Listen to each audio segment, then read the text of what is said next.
ಓಂ ಸಾಯಿರಾಮ್. ನನ್ನ ಮುದ್ದಿನ ಮಗುವೆ, ನಿನ್ನ ಬಲವಾಗಿ ನಾನಿದ್ದೇನೆ. ನಿನ್ನ ದೇಹದ ಶಕ್ತಿಯಲ್ಲ, ನಿನ್ನ ಮನಸ್ಸಿನ ಶಕ್ತಿಯೇ ಎಲ್ಲ. ನಿಜವಾದ ಸಂಬಂಧಗಳಲ್ಲಿ ಎಂದೂ ಜಗಳವಿರುವುದಿಲ್ಲ. ಇರುವುದು ಅಭಿಪ್ರಾಯಗಳ ವ್ಯತ್ಯಾಸಗಳಷ್ಟೇ. ಜಗಳವಿದ್ದರೆ ಅದು ಸಂಬಂಧವಲ್ಲ. ಜನರಲ್ಲ, ನಿಜವಾಗಿಯೂ ಜಗಳವಾಡುವುದು ಜನರಲ್ಲಿರುವ ನಕಾರಾತ್ಮಕ ಭಾವನೆಗಳು.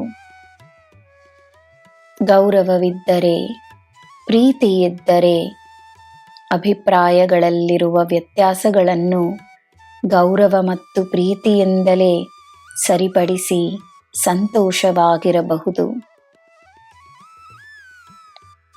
ನಿಜವಾದ ಪ್ರೀತಿಯಿದ್ದರೂ ಕೆಲವೊಮ್ಮೆ ಆ ಪ್ರೀತಿಯನ್ನು ಮರೆತು ಹೋಗುವುದೇ ಕೋಪ. ಕೋಪದ ಕ್ಷಣಗಳು ಪ್ರೀತಿ ಮತ್ತು ಗೌರವವನ್ನು ಮರೆತು ಹೋಗುವ ಕ್ಷಣಗಳು. ಅದೇ ಸತ್ಯ.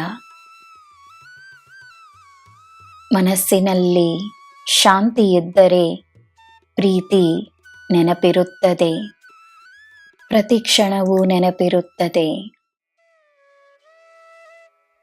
ಈ ನಿನ್ನ ಬಾಬಾ ನಿನ್ನ ಕೋಪವನ್ನು ಅರಿವೆನು. ನಿನ್ನ ಜೀವನದಲ್ಲಿ ಶಾಂತಿಯನ್ನು ಶಾಶ್ವತವಾಗಿಸಲೆಂದೇ ನಿನ್ನ ಬಳಿ ಬಂದಿರುವೆನು. ನಿನ್ನ ಪಾಪ ಪುಣ್ಯಗಳ ಬಗೆಯಲ್ಲ, ಈ ಕ್ಷಣ ನೀನು ಮಾಡಬಹುದಾದ ಒಳ್ಳೆಯ ಕಾರ್ಯದ ಬಗ್ಗೆ ಮಾತ್ರವೇ ಯೋಚಿಸು. ಕರ್ಮ ತನ್ನ ಕೆಲಸವನ್ನು ಮಾಡುತ್ತಲಿರುತ್ತದೆ. ನೀನು ನಿನ್ನ ಕೆಲಸವನ್ನು ಮಾತ್ರವೇ ಮಾಡಿಕೊಂಡು ಬಾ.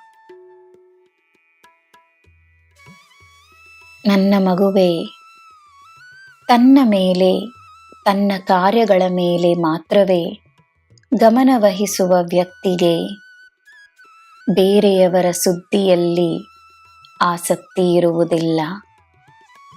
ಅದು ಪುಣ್ಯಕ್ಕೆ ದಾರಿಯಾಗುತ್ತದೆ.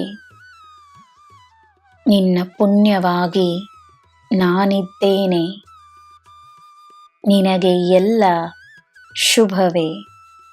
ಜೈ ಸಾಯಿರಾಮ್.